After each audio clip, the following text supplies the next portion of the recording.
Hello everybody and welcome to the Human Echoes recap for Happy Season 1 Episode 3. This one is titled When Christmas Was Christmas. And the episode title is telegraphing that this is going to be a flashback episode. We are going to find out about these characters before they became these characters. This is Happy, the prequel. But, like, not in a bad Star Wars way, okay? Cool, good prequel.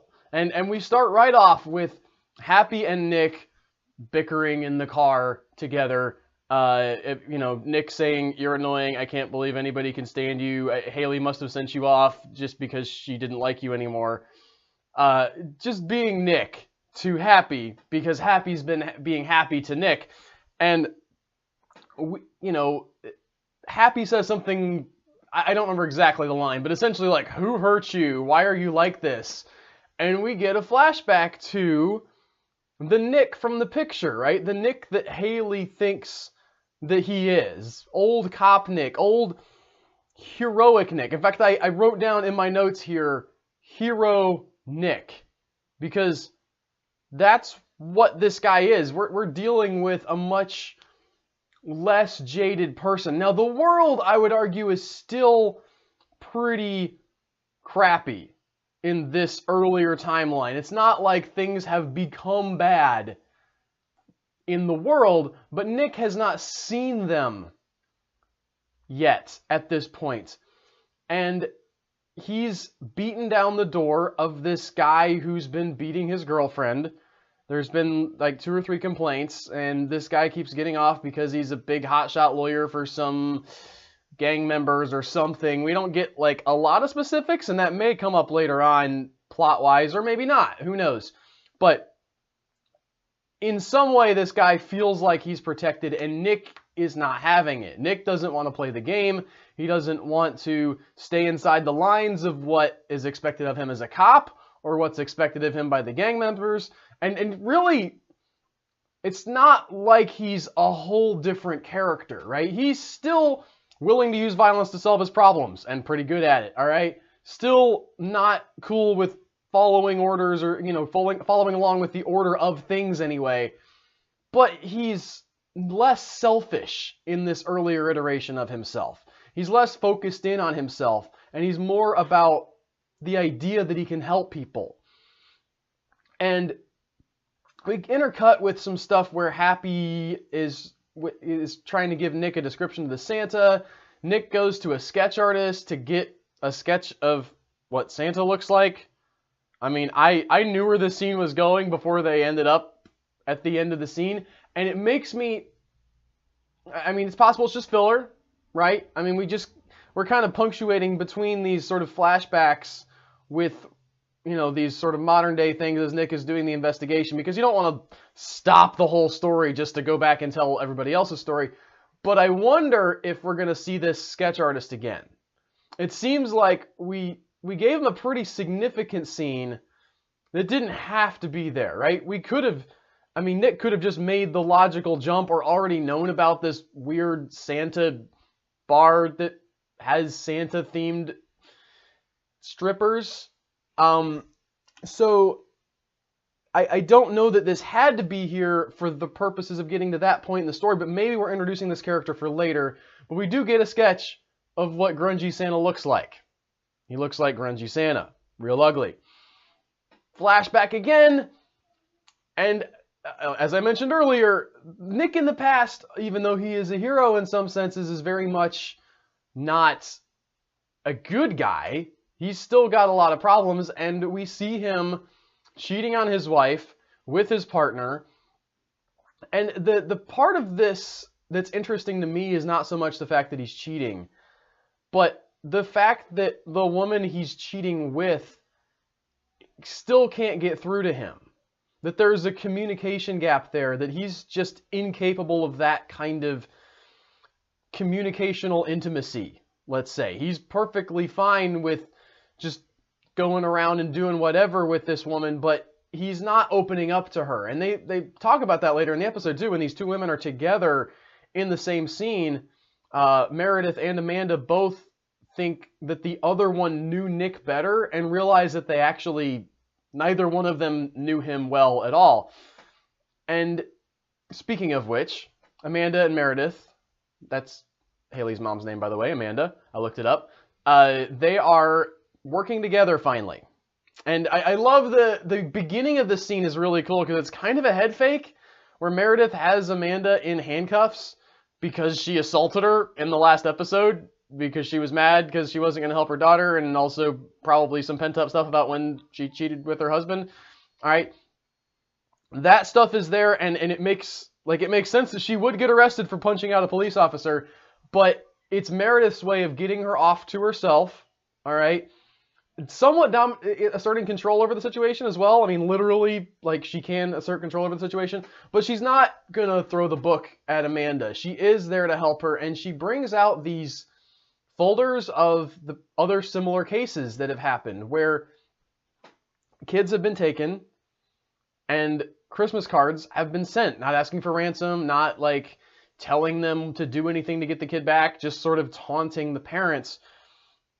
And this is a point that I thought of as I was watching this as a little bit of a ding against this particular plot line, because the assumption here is that they're corrupt cops and they don't really care, and to a certain extent I buy that, but if this is a serial killer with like a shtick where he sends people Christmas cards and he's, well, I mean, they don't know that he's Santa, but it's all Christmas themed kidnappings, I feel like the cops would have their interest aroused by that. Especially because the family that they go to after that, like, they think that there's a new kidnapping, right? They think that there's another possible break in this case, and they want to get with these other parents, see if they know anything, see if they can case out who's going to drop off this Christmas card. And despite the fact that that doesn't go anywhere, my read on why the cops were so dismissive of Amanda in the beginning was because she was black. All right, it seemed like a reasonable assumption to assume that these are corrupt cops, and they're probably, a lot of them, racist, and thinking this woman, you know, if she's black, she's probably low income, probably lives in a crummy neighborhood, like, there's probably just people all over the place who could have done this, so we're not even going to bother. When we go to, like, the nice white middle class neighborhood, it became less believable that the cops would just be blowing that off. I'm not saying they're not, I mean, clearly they are, but it makes me wonder, where are we at exactly in the stage of, like, the cops just don't care? Because cops may not want to deal with, like, the petty criminal stuff, but cops like to go catch a crazy serial killer. Maybe we'll find out a good reason why they're not. Like, maybe someone higher up is putting pressure on them not to catch this guy. I don't know how he ties into the rest of the plot yet. He obviously knows Nick, as we find out in the next scene where Crazy Santa takes Haley out of the box and brings her to this table that has some weird fruitcakes and stuff set up on it and encourages her to eat. And interesting performance from the Santa. I liked the way that this sort of parallels the kind of trek to the fairy realm that you'll see in a lot of fairy tales, where, and if the most popular culture example of this that I can think of is Pan's Labyrinth, where when you go to the underworld or the realm where these other beings exist, there's going to be food, and you're probably going to want to eat it. You may be hungry, it may look good, but you don't eat the food because that's a trap. And this felt a lot like that. And Haley, I think, to her credit as a kid, a character in this story, right, has apparently read some of these stories, or she just thinks she's about to get drugged or something, poisoned maybe. I don't know if she would think she would be savvy enough to know about, like, being roofied or whatever, but she's worried about eating this food and does not do it right off. And the interaction between the Santa and Haley is really interesting. The fact that, first off, he eats the stuff himself, right, shows her that it's not dangerous, at least directly. And secondly, that he reveals to her that he's the voice from the previous episode, the little boy voice that she told all her secrets to.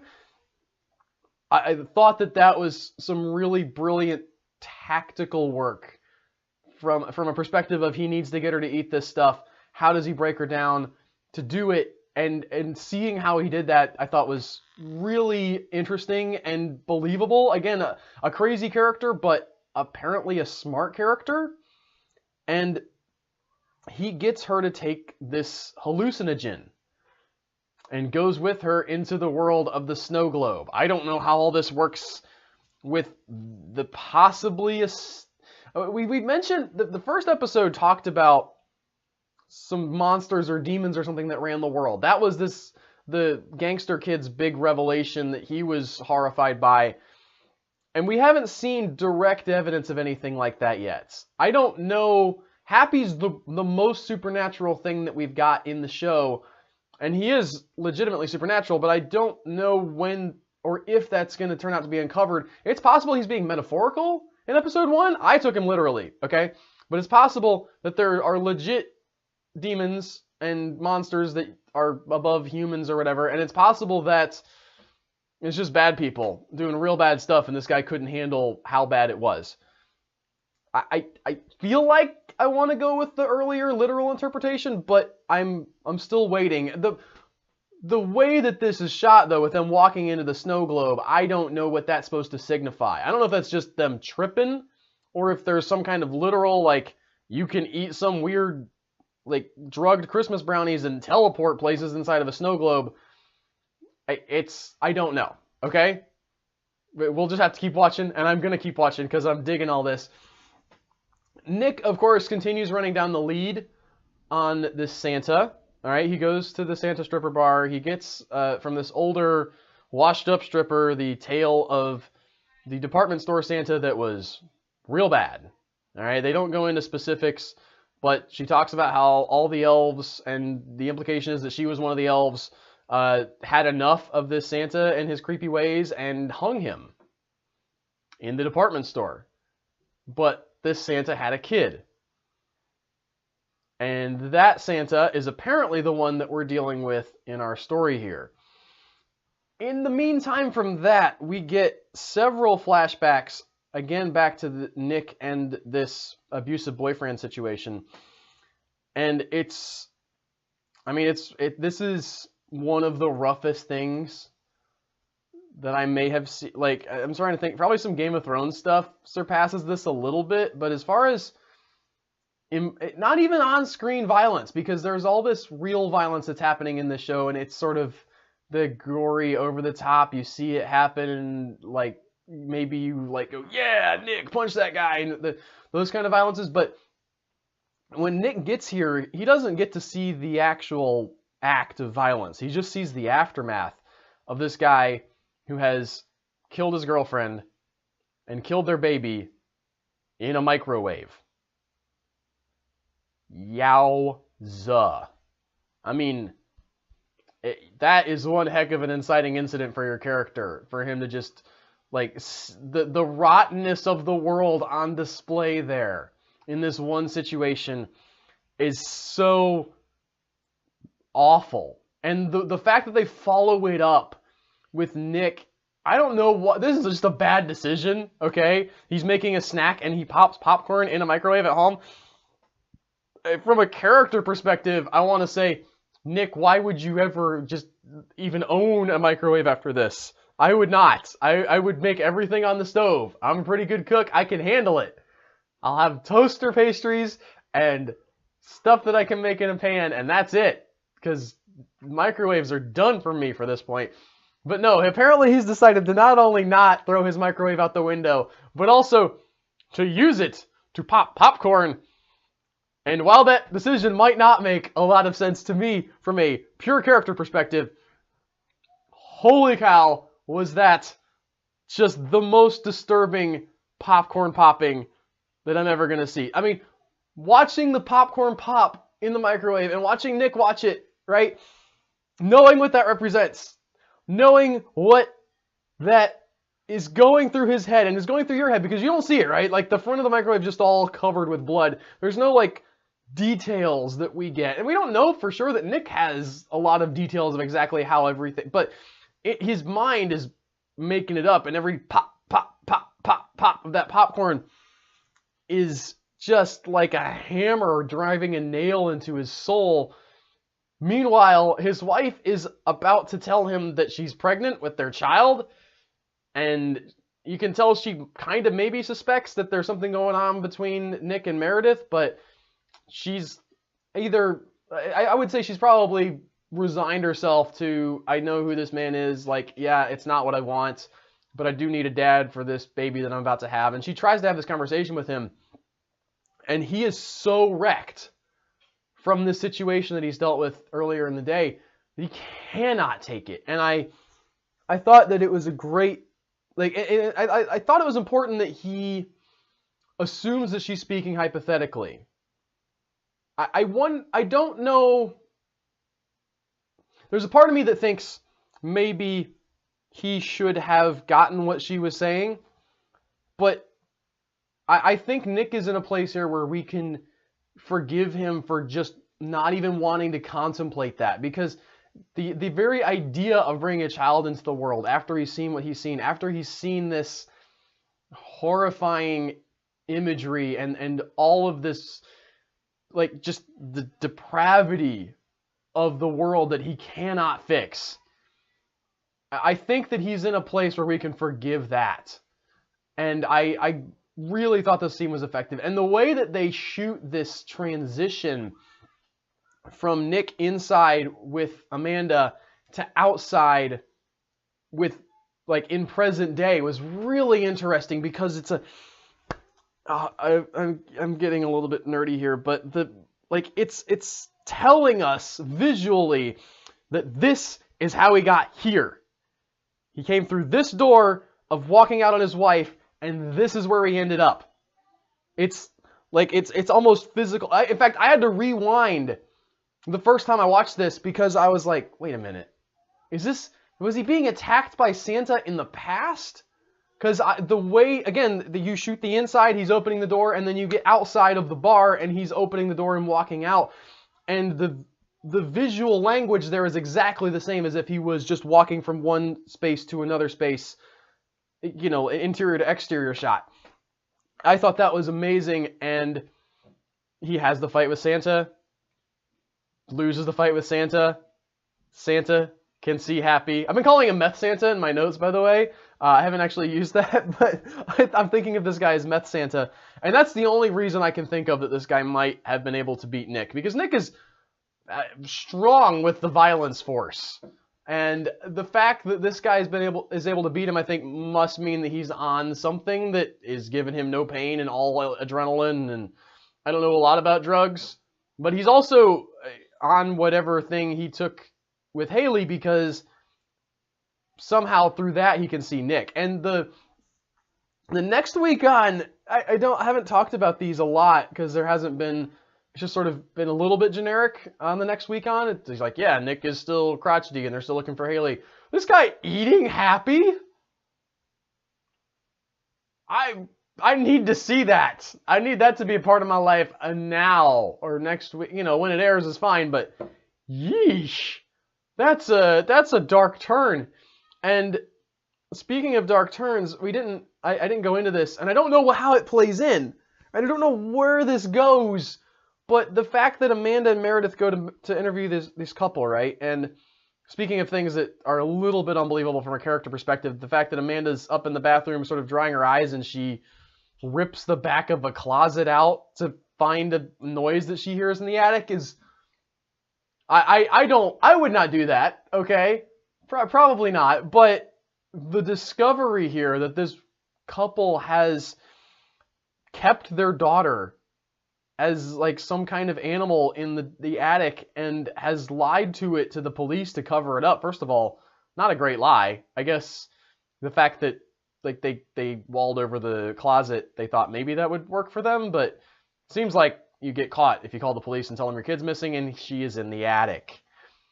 But from a storytelling perspective, I think it's really effective in sort of bringing Amanda up to speed with where Nick and Meredith already are, where she has had the luxury of seeing the better sides of life. All right, she didn't have to go into an apartment where a baby had been microwaved to death. All right. She didn't have to deal with all of the sort of negative stuff. And she's just now coming into that where she hasn't seen it before, but now she's being exposed to this underbelly. And I don't know if these parents are going to play a larger part in the episode or not. But if they don't, I think this is a really great sort of catch-up method where we're bringing Amanda to the same level of cynicism that Nick is at and Meredith is at, and at least exposing her to the same kinds of things. Maybe she doesn't get there, right? Maybe she sees these things, maybe she sees the real darkness of the world and makes a different choice or reacts to it differently. We don't see exactly how that's going to play out. She's obviously traumatized by it right in the moment, but it would be interesting if she takes a different path. I don't know how that's going to go, but this show continues to be awesome. Everything about it is really great, and I'm loving the characters. I'm loving the story progression. I'm loving the little pieces that we're getting and the revelations that I don't know where it's going. This is the thing that I love about the show. I can assume that Nick is going to eventually meet up with Haley, right? And he did already have kind of a confrontation with Santa. Like, I can see some of those pieces. It's not just like he's not going to move to Nevada and live in a tent for the rest of the show and like forget about Haley. Obviously, all these things have to come together in a thread. All the threads have to meet together into a mesh, but I don't know how that's going to happen. And I'm digging the heck out of it. I hope you guys are too. I hope you like these recaps that we're doing. If you do, leave a like, leave a comment. Those are, first of all, for selfish reasons, very good for SEO. People searching for Happy on Syfy, and they, YouTube's like, well, like 3 people commented on that and nobody commented on this other schlub's video, so we're not going to show them that first. But also, I like hearing what you guys think. I do definitely read all of them. I try to respond to as many of them as I can. And yeah, that'll do it for this week on the Happy Recap. I'm Albert, and you guys have a great Christmas. Take care, y'all.